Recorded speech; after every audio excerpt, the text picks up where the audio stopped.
Hi first graders! Today I'm going to show you another choice for your craft for this week, and it is an ice cream cone craft. And this whole craft prints out on one piece of paper, which means that the cutting out is a little bit tricky because there's some small pieces. So I'm going to show you a quick trick that you can use if you choose to do this craft, but you're not so great at cutting.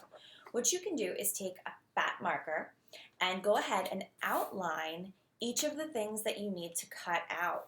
That way you will have a thicker line to follow along with your scissor. And it's okay if it's not perfect. It will just help guide you a little bit better with the scissor, especially if you choose to cut out some of the toppings, which are sprinkles and cherries. So I'm just going to go ahead and trace some of them to show you what this looks like, and you'll see what I mean. Okay, so what I did was I just took a thick marker and I went around the edges. That way when I'm going back with my scissor later, I have a bigger line to follow. So if you want to do this craft but you're not so great at cutting out little pieces, this is a great thing to do. You can even have somebody else help you, okay? And what you're going to do on each of these scoops is you're going to write down something that you learned while we've been learning from home. And each scoop can be a different subject, or maybe it's going to be the same subject and just different things that you learned in that subject.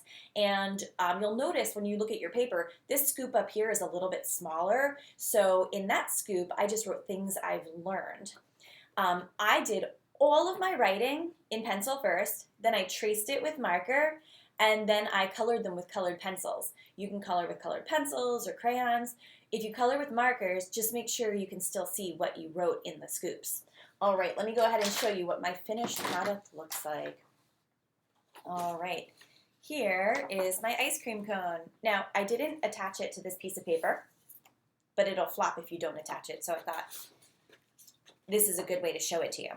All right, so I'm going to go ahead and talk to you from the bottom up. At the bottom of the cone, I wrote my name, Ms. Drescher, right on the side there. You can write your name there too. And then I chose some different things that I learned this year while we've been working from home. So my first scoop at the bottom, I drew a life cycle of frogs because they're amphibians, and we learned about amphibians this year. And in my red scoop, I wrote that we learned about two-syllable words, and I wrote down a two-syllable word and marked it up. In my orange scoop, I did a function machine for what's my rule. And then at the very top, I just wrote things I've learned, and I chose to use the topping of a cherry. So you can use 4 scoops like I did. There's also an extra big scoop if you want to use it. But anything that you would like to, and you can choose what you put in each scoop. And it's a fun little activity, perfect for summer. You can glue it on a piece of paper. You can put it on the fridge with a magnet. You can almost do anything except eat it. All right, have fun, first graders. Bye.